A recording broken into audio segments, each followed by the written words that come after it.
Hey everyone, happy Thursday. Welcome back to Weather on the Go. My name is Hunter, and we have a lot to talk about in today's weather forecast, including a powerful cold front, which is on the move across the United States, which could bring the coldest temperatures of this summer and fall season, and some frost being possible as well. We'll highlight the areas with the coldest temperatures and the frost risk in this video. We're also going to be looking ahead at increasing severe weather chances with all hazards, damaging winds, large hail, tornadoes, all possible going into your day on Friday. And then we'll follow up with a tropical weather update at the end of the video, as it is a hyperactive Pacific and Atlantic basin. So we got a lot to talk about in the video. Make sure to stick with me. Best way to do that is to subscribe to the YouTube channel. You get daily weather forecast breakdowns. Turn on the post notification bell so you're notified when I do post my videos to YouTube, and also when I do live streams on YouTube as well. So subscribe, like the video, give it a thumbs up, and also share it with a friend, family member, and on social media. So let's get rocking and rolling into the video here on your Thursday, and we are seeing a reinforcing shot of some cooler air across the Midwest coming through another front. We saw the powerful front come through yesterday, bringing some showers and storms. A reinforcing cold front moving through the Midwest this afternoon, promising even colder temperatures. And you're probably feeling it into the upper Midwest with your temperature anomalies ranging anywhere from 15 below to 30 degrees below normal from what we should see here in early September. So a chill is in the air. And just how chilly is it? Well, here are your highs this afternoon, and there are some record cool high temperatures roaming about across portions of Minnesota, Wisconsin, especially over here into Michigan, even parts of Ohio, where we're not even barely getting above the 60-degree mark, even if into the 60s this afternoon. The heat, though, does continue to prevail across Texas, especially central, southern Texas, the Rio Grande down here into the low 100s, and some heat with some record highs possible in the Pacific Northwest this afternoon as well. Here's where our temperatures go as we go into tonight, and look at all the blue on the map, folks. That are temperatures in either the 30s or the 40s out there, and higher elevations, even some 20s. And you can see it's going to be a cold start to your Friday, colder than what we've seen so far this summer and fall season. And notice there will be some areas up here in the valleys of the Arrowhead of Minnesota, for example, near Lake Superior into northern Wisconsin and the UP of Michigan. Yeah, we could have a frost risk as we start off there on Friday. I think it's more of an isolated risk for frost, but nonetheless, that will give way to a very cool Friday afternoon. And this is likely to be the coolest day of 2025 for your fall season so far across the upper Midwest. So areas of Minnesota again, Wisconsin, Michigan, even down here into Iowa, Illinois, Missouri, Kansas, we're going to see some record cool highs, barely getting out of the 50s as we go into your Friday afternoon. Now the front does continue to chug along further to the east, bringing isolated severe weather from New York State down the Appalachians and into Virginia, western North Carolina, and the Smoky Mountains, Cumberland Plateau vicinity of eastern Tennessee. Also watching that reinforcing shot of some cooler air with a front coming into northwestern Iowa with some severe weather today. Tomorrow, the severe weather threat increases as we have a lot of convergence along the front, a lot of lift, and that brings some severe weather down into West Virginia, southern Ohio, and then down into Kentucky, the bluegrass state, seeing some severe weather likely tomorrow, and then down here into the volunteer state of Tennessee. And the main threat will be 60 to 70 mile per hour caliber winds. We're also looking at a secondary risk for some quarter to half dollar size hail here.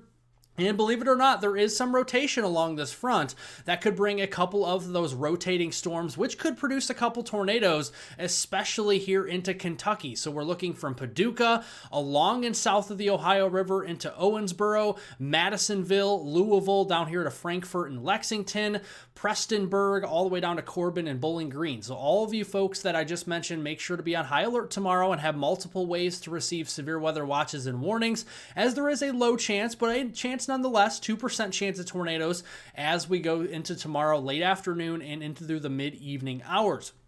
This is early tomorrow evening, rush hour, and notice there's going to be a lot of storms. It's not going to be widespread severe weather, but there will be isolated to scattered pockets of those damaging winds, 60, 70 miles per hour, quarter to half dollar size hail, and yes, even a couple of tornadoes possible, especially along and south of the Ohio River. Now, looking at rainfall amounts going through 7 a.m. on Saturday, September 6th, heaviest will be from West Virginia into eastern portions of Kentucky, down into central Kentucky, middle and eastern Tennessee there, where we could see upwards to an inch and a half of rainfall. That will lead to some heavier rain for Pennsylvania, Maryland, up there into New York State, and even into Quebec as well along that front going into the start of the weekend. Big Canadian high pressure builds in behind our second front, that reinforcing shot of cooler air we're seeing today in the Midwest, and that will lead us into the weekend with some cooler shots of air, again, a widespread across the Midwest, the Ohio Valley up into the Great Lakes. In the green here, we're at least 10 to even as much as 20 degrees below normal of what we should see for early September, and notice it's a drier trend. So a lot of cool air, but it's drier, so lots of sunshine. So it'll be a nice crisp fall weekend ahead for much of the Midwest, the Ohio Valley, the Great Lakes. Where the rainfall will be heavy is from Maine back here through portions of New Hampshire, Vermont, getting into eastern New York, eastern Pennsylvania, New Jersey, up here into western portions of Massachusetts, and it does include the Poconos region of Pennsylvania. So we could be seeing potentially an inch or two of rainfall there. Otherwise, more heavy rains can be promised across south and southwest Texas heading through the weekend itself. Let's look at the long-range pattern going into next week. Moderating temperatures are anticipated across the central U.S. going into next week. We're talking between Monday, September 8th and Friday, September 12th. Why is that? That's because the ridge out west, that's been giving the western United States a lot of warmer temperatures, record high temperatures. In fact, it's going to slowly start to propagate further east. And as it does so, our temperatures are going to go up. They're not going to skyrocket, but they're definitely going to be moderating. And then a trough is going to be coming in across the western United States, bringing cooler temperatures to California, Oregon, into Nevada, and even bleeding into Utah as well heading into next week. And you can see those moderating temperatures even leaning above normal at times in the plains going into next week.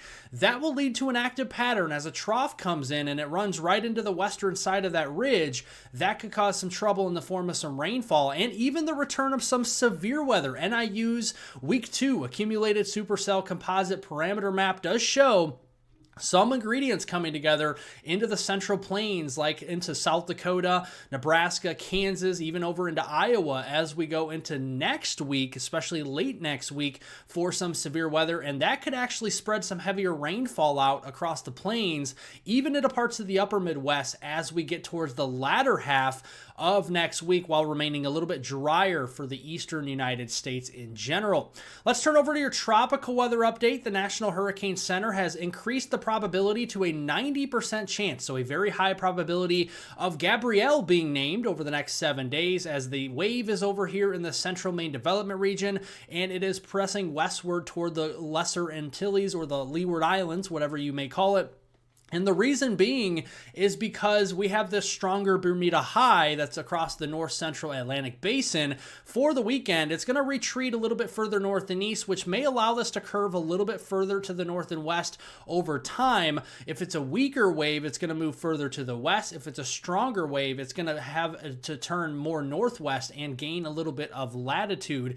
And you can see that stronger high up here in the North Atlantic. Underneath of it, lower the pressure. We have a couple of tropical waves we're watching here for the weekend, and robust signal here for a stronger tropical storm, if not hurricane, with some strong members. 952, 977s in here, 981. So there is the potential of Gabrielle becoming a hurricane as we get towards the middle portion of next week, or around this time next week, Wednesday, Thursday, the 10th, the 11th of September, which coincides with peak hurricane season, so it's not really irregular to see this during this time of year. The GFS ensemble guidance doesn't have as many members, but you guys get the similar idea here. 996 millibars, that's a stronger tropical storm. That's getting into hurricane criteria as we go into next week. So we're watching it there into the Leeward Islands, the Lesser Antilles, and for a good reason, because we are watching this ocean temperatures warm up, and it's moving westward into these more more favorable thermodynamic environment here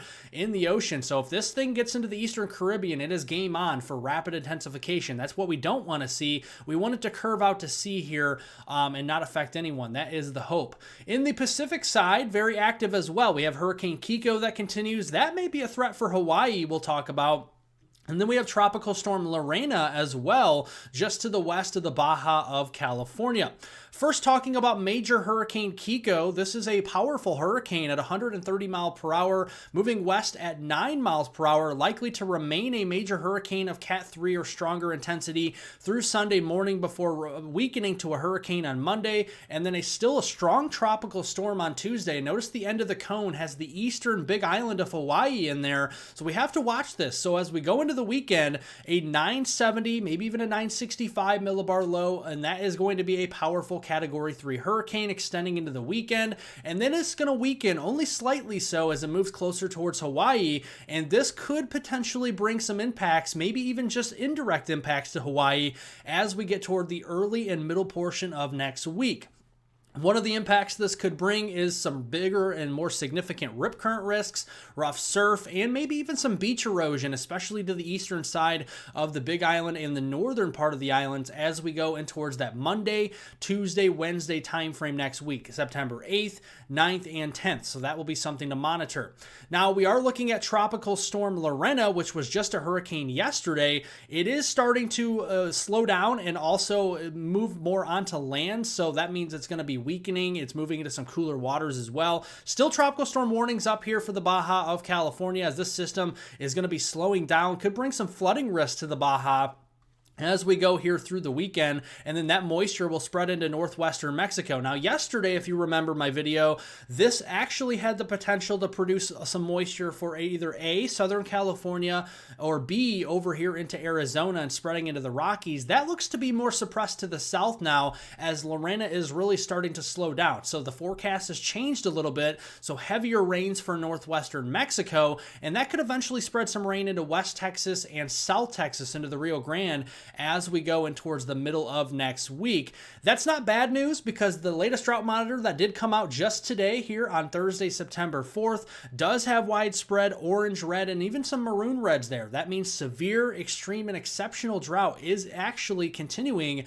across Arizona, New Mexico, but even western and southern Texas. So some of these folks down here will get some decent rains to chip away at some of the drought as we go towards next week. Hey, if you enjoyed the video and you like more of these daily updates, make sure to subscribe to the YouTube channel. We'll keep you covered across the United States, southern Canada, and the tropics. Like the video, give it a thumbs up, and share it with a friend, family member, and on social media. If you want more details on the upcoming winter forecast for 2025 and 2026, make sure that you go down to the description below this video. Click on the link to the winter forecast. Lots of great details, lots of great customized maps to you on that forecast for the winter season. I worked very hard on it for you folks. So make sure to go watch that video, give it a like, comment below anything you think as well that I need to improve on with my videos, or even, what you think the winter will pan out in your area. So thanks for watching, everybody, and I hope everyone has a wonderful and safe rest of their Thursday out there.